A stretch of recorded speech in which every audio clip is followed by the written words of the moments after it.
పడక సుఖమిచ్చేది ఆడదే, తెగిస్తే పాడెక్కించేది ఆడదే. మనిషి విలువ ప్రాణం ఉండగానే తెలుసుకోండి. ఎందుకంటే ఒక్కసారి దూరమైతే ఎప్పటికీ వచ్చే అవకాశం ఉండదు కనుక. ఆశపడి మనకు కావలసింది దొరకక బాధపడడం కంటే ఏమి ఆశించకుండా ప్రశాంతంగా ఉంటే దాన్ని మించిన ఆనందం వేరొకటి లేదు.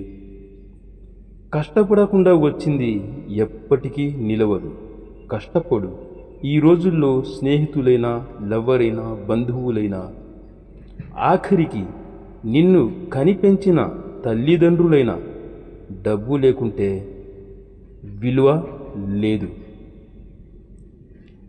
నీకు ఓడిపోవడంలో అనుభవం వచ్చిందంటే గెలుపుకి చాలా దగ్గరలో ఉన్నావని అర్థం.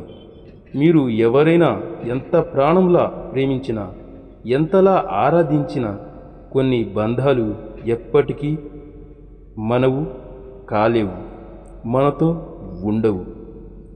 ఎక్కువ ప్రేమ చూపించేవారే తక్కువగా మిగిలిపోతారు. అందుకే ఎక్కువగా ఎవరిని ఇష్టపడడం, ప్రేమించడం చేయవద్దు.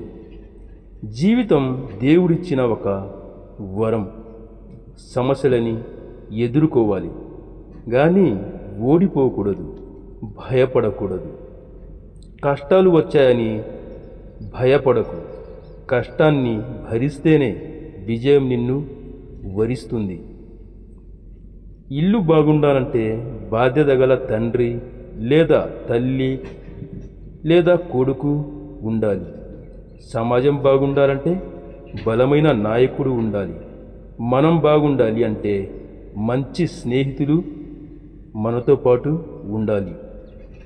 ఒక తెలివైన స్త్రీ ఎవరినైనా ఇష్టపడిన విషయం మగాడికి చెప్పదు. అది బంధమైన ఒకని ఇష్టపడి వదిలేసిన విషయం అయినా అస్సలు చెప్పదు. తనలోనే అంతమైపోవాల్సిందే. ఒక తెలివైన స్త్రీ తన భర్తకైతే అస్సలు చెప్పదు. ఒక స్త్రీ తన మనసులో ఉన్న కోరికలు, ఇష్టాలు మగాడికి వెంటనే చెప్పదు. చాలా సమయం తీసుకుంటుంది. ఎందుకంటే కొంతమందికి నగలు, కొంతమందికి బట్టలు, కొంతమందికి తిండి, వస్తువులపై మోజు ఎక్కువగా ఉంటుంది. అందుకే చెప్పదు. కొంతమందికి లైంగిక విషయాల గురించి, యుక్త వయసులో కలిగే ప్రేమ కోరికలు వంటి సంబంధాల గురించి పెళ్ళైన భర్తకు చెప్పరు. చాలా వరకు తెలియనివ్వకుండా జాగ్రత్త పడుతూ ఉంటారు స్త్రీలు. ఒక తెలివైన స్త్రీ తన ఆర్థిక సమస్యల గురించి చెప్పరు. అలాగే వ్యక్తిగత సమస్యలు కూడా ఒక మగవాడికి చెప్పరు. ఆరోగ్య సమస్యల గురించి కూడా ఇతరులతో అస్సలు పంచుకోరు.